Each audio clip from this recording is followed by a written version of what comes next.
Laiku pa laikam mēs dzirdam, kā Latvijas izglītības darbinieki pauž savu neapmierinātību ar Latvijas valdības Saeimas darbību.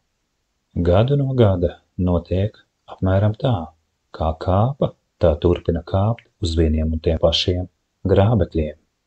Šajā sakarā izteikšu vienu īsu komentāru.